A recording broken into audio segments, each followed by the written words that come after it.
महर्षि वाल्मीकि जी ने रामायण की रचना की है और वाल्मीकि रामायण के बाल कांड के 30वें सर्ग का हम सभी स्वाध्याय कर रहे हैं। पिछले दिनों बताया गया था कि भगवान राम संध्या, उपासना, गायत्री का जप और इसके पश्चात हवन करके गुरु जी को प्रणाम किया और वो जो यज्ञ हो रहे थे वेद मंत्र के द्वारा, उस यज्ञ की रक्षा के लिए बिल्कुल दोनों भाई तत्पर थे। 5 दिन बीत गया। छठे जब दिन हुआ तो छठे दिन के में देखा कि आकाश में कोई बहुत आवाज हो रहा है और फिर इसके पश्चात में दोनों भाई बिल्कुल सजग होकर देखते हैं तो देखा कि राक्षस जो हैं वो रक्त की वर्षा कर रहे हैं और सारे स्थान पर रक्त ही रक्त हो गया यज्ञ मंडप के आसपास। अब विशेष प्रकार से देखने पर पता चला कि एक राक्षस है जिसका नाम है मारीच। क्या नाम है? मारीच। और वो मारीच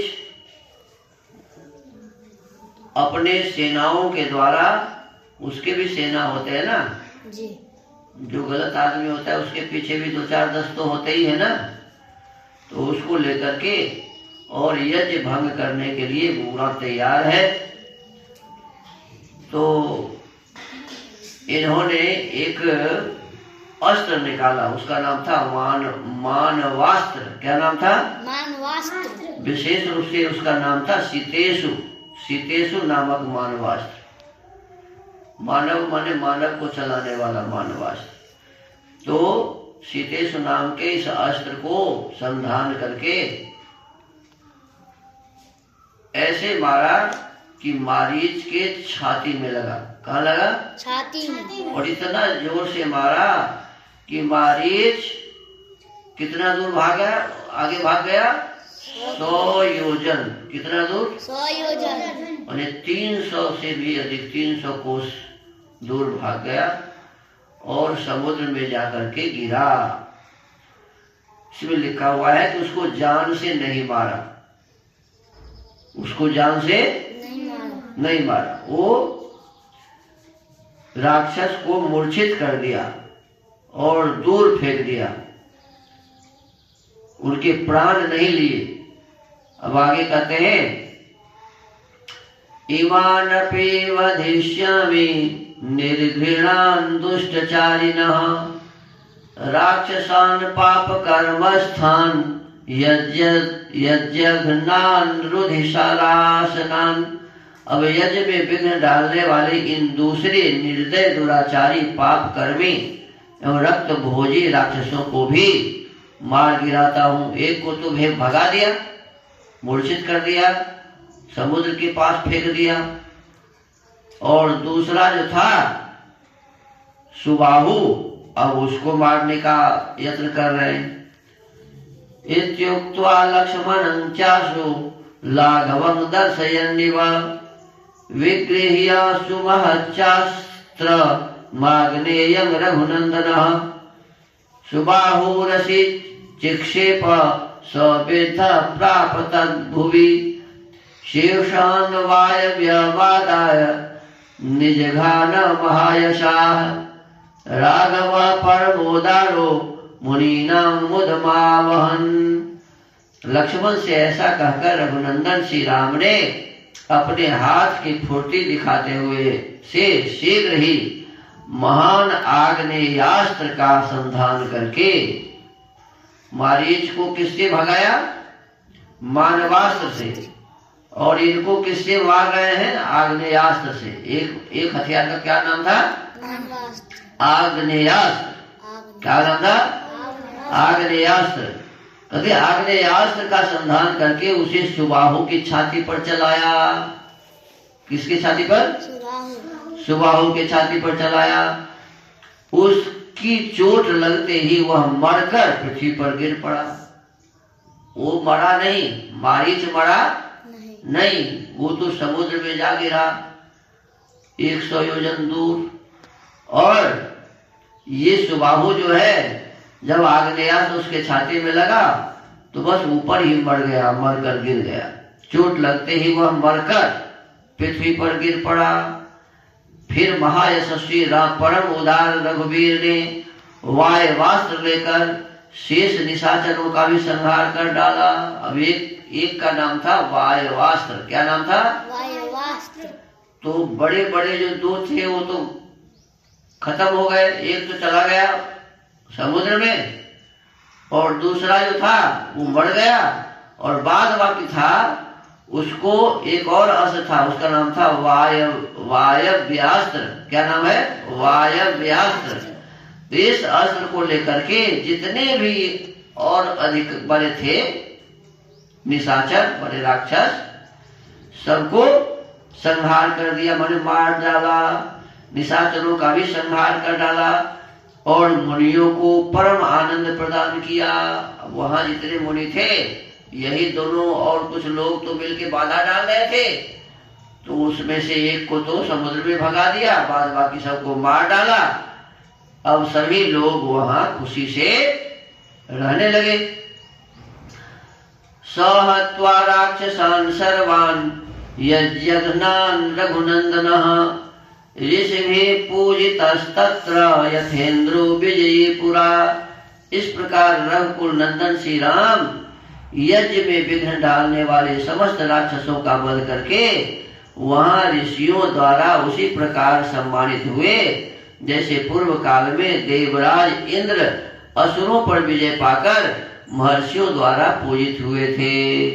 ये पिछले जमाने की बात है, जब इंद्र ने असुरों को पर विजय प्राप्त किया और महर्षि लोग उनका बहुत सम्मान किए, आदर किए, सत्कार किए। ऐसे ही भगवान राम का भी आदर और सम्मान सत्कार वहां के ऋषि मुनि करने लगे। अथ यज्ञे समाप्ते तु विश्वामित्रो महामुनिः निरीतिकादिषु दृष्ट्वा काकुत्स्थमिदमब्रवीत्। यज्ञ समाप्त होने पर महामुनि विश्वामित्र ने संपूर्ण दिशाओं को विघ्न बाधाओं से रहित देख श्री रामचंद्र जी से कहा। अब देखा कि तो राक्षस मारा गया, अब बाधा डालने वाला कोई नहीं है, हमारा यज्ञ भी पूरा हुआ। तो भगवान राम से कहते हैं, कृतार्थोस्मि महाबाहो कृतं गुरु वचस्त्वया सिद्धाश्रममिदं सत्यं कृतं वीर महायशः स हि रामं प्रशस्यैवं ताभ्यां संध्यामुपागमत्। कहते महाबाहो, मैंने भगवान राम को कहते हैं महाबाहो, मैं तुम्हें पाकर कृतार्थ हो गया। क्या कहा? मैं तुम्हें पाकर कृतार्थ हो गया। तुमने गुरु की आज्ञा का पूर्ण रूप से पालन किया। अरे गुरु वहां कौन है? विश्वामित्र जी। तो गुरु जी कह रहे हैं कि मेरे आदेश का तुमने पूरा पालन किया। महायशस्वी वीर, तुमने इस सिद्धाश्रम का नाम सार्थक कर दिया। जिसलिए यह सिद्ध आश्रम है वैसा ही सिद्ध आश्रम तूने इसे बना डाला। इस प्रकार से रामचंद्र जी की प्रशंसा करके मुनि ने उन दोनों भाइयों के साथ संध्योपासना की। देखो, देखिए, जब भगवान राम आए तो उस दिन भी क्या लिखा हुआ था कि भगवान राम स्नान करके, लिखा था ना, स्नान करके नित्य क्रिया से निवृत्त होकर संध्या किया, परमात्मा की उपासना की। और अभी जब ये 30वां अध्याय समाप्त, 30वां सर्ग समाप्त हुआ तो 30वें सर्ग के 26वें श्लोक में लिखा हुआ है कि जब सभी राक्षस मारे गए तो विश्वामित्र जी बहुत प्रसन्न हुए और भगवान राम और लक्ष्मण के साथ मिलकर क्या किया जी? संध्योपासना किया। क्या किया? संध्योपासना। कितना बड़ा दुर्भाग्य हो गया हमारे इस समाज के लिए, जिसे हम भगवान कहते हैं वो तो संध्या करते हैं। वो क्या करते हैं जी? संध्या। संध्या करते हैं, परमात्मा की उपासना करते हैं। विश्वामित्र जी जो गुरु हैं, वो गुरु जी भी संध्या करते हैं, उपासना करते हैं। लक्ष्मण भी संध्या और उपासना करते हैं, और हम आप संध्या करते ही नहीं। हम आप संध्या से बहुत दूर हो गए। संध्या किसे कहते हैं ये भी हम जानते नहीं। बस अब सीधा एक ही बात रह गया है कि नाम ले लो, काम खत्म हो जाएगा। बस एक ही बात लोग समझते हैं, नाम ले लो काम तमाम हो जाएगा। और वो भी नाम विभिन्न तरह से, कोई कहता है राधे राधे कहने से काम तमाम हो जाएगा, तो कोई कहते हैं कृष्ण कृष्ण कहने से होगा, कोई कहते हैं कि हनुमान हनुमान कहने से हो जाएगा, कोई कहते हैं सीताराम कहने से होगा, तो कोई कहते हैं कि दुर्गा काली कहने से होगा। पता नहीं जितने लोग हैं इतने नाम से उपासना करते हैं, और उसमें किसकी उपासना करते हैं किसी को पता है ही नहीं। जबकि परमात्मा की उपासना वेद मंत्रों से किया जाता था। कैसे किया जाता था जी? वेद मंत्रों से। वेद मंत्रों से बार बार कहा जाता है कि भगवान राम संध्या किए, उपासना किए, गायत्री का जप किए, हवन किए, ये सब बार बार कहा जा रहा है। लेकिन दुर्भाग्य ऐसा है कि बड़े बड़े कथाकार भी इस बात पर ध्यान नहीं देते, और जनसाधारण से ये नहीं कहते कि आपको नियमित रूप से प्रतिदिन संध्या करनी चाहिए, आपको प्रतिदिन उपासना करनी चाहिए, परमात्मा का चिंतन करना चाहिए, परमात्मा के संबंध में सही सही जानकारी हासिल करनी चाहिए। तो ये जनसाधारण को कहते ही नहीं करने के लिए। वो तो कहते हैं कि तुम गुरु गुरु करो, गुरु गुरु करो। तो खाली गुरु गुरु करने से कुछ होगा? ऐसे ऐसे गुरु जी हैं। एक हमारे गांव में महात्मा थे, वो अब नहीं रहे, उनका देहावसान हो गया। तो एक दिन मुझे बताए कि मैं गया बनारस। कहाँ गए? बनारस। बनारस। और बनारस में एक गुरुजी मिले, तो मुझे बताया कि देखो मैं तुम्हें मंत्र दूंगा, लेकिन किसी को बताना नहीं। अब बताओगे तो तुम पागल हो जाओगे। क्या कहा?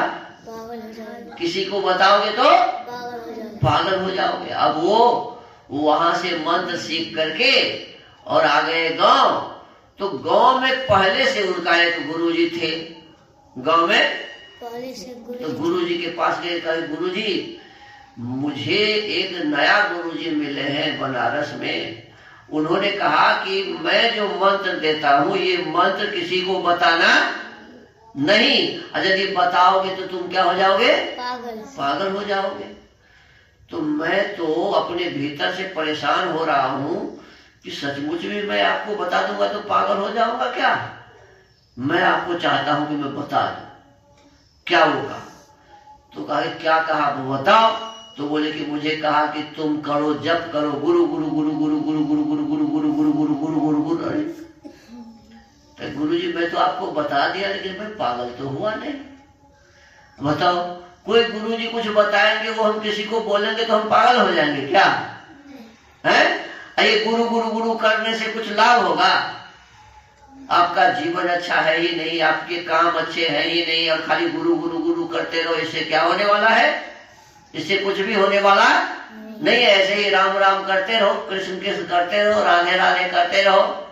कई आदमी तो सब भगवान को एक के साथ मन प्रसन्न करना था। काली, दुर्गे, राधे, श्याम, गौरी, शंकर, सीता, राम, सब भगवान को एक के साथ प्रसन्न कर देता है।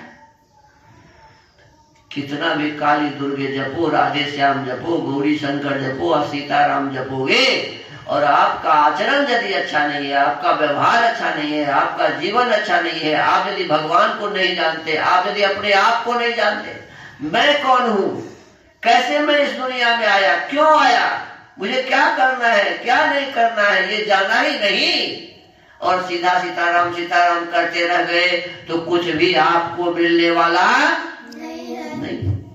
यदि जीवन को शुद्ध और पवित्र बनाना है तो परमात्मा को जानो, अपने आत्मा को जानो। इस संसार में क्या है, संसार को जानो, प्रकृति को जानो। आत्मा, परमात्मा और प्रकृति को जाने बिना हमारा ये जीवन सफल होने वाला नहीं है। ये जीवन मिला ही इसीलिए है। तो देखो कितनी अच्छी बातें हैं कि जब सुबाहु और मारीच को और सभी राक्षसों को भगा दिया, मार दिया भगवान राम ने, इसके पश्चात भी लिखा हुआ है कि तीनों मिलकर माने विश्वामित्र जी, लक्ष्मण और राम के साथ बैठ करके क्या किए जी? संध्या किए, अर्थात ठीक से परमात्मा का ध्यान किए। संध्या का मतलब क्या होता है? ठीक से परमात्मा का ध्यान करना। सम्यक रूपेण ध्यायते परमात्मनः यस्मिन् स संध्या। जिसमें ठीक से परमात्मा का ध्यान किया जाए वही संध्या है। और उपासना किया, उपासना का मतलब होता है परमात्मा का क्या स्वरूप है, कैसा है परमात्मा, कहाँ रहते हैं परमात्मा, परमात्मा का क्या क्या कार्य है, इसको ठीक से जान लेना, सही सही जानकारी हासिल कर लेना ही उपासना है। तो विश्वामित्र जी, भगवान राम और लक्ष्मण जी तीनों मिलकर उपासना भी किया और संध्या भी किया। हमको आपको भी ऐसा ही व्रत धारण करना चाहिए अपने जीवन में। हम आप भी ऐसे व्रती बने और वेद में जैसा लिखा है उसी प्रकार से संध्या करें। तो हम एक दिन बताएंगे कि संध्या कैसे करनी चाहिए, उसकी विधि है, उस विधि को भी बताएंगे। तो आज इस स्वाध्याय के क्रम को यहीं विराम देते हैं। ओम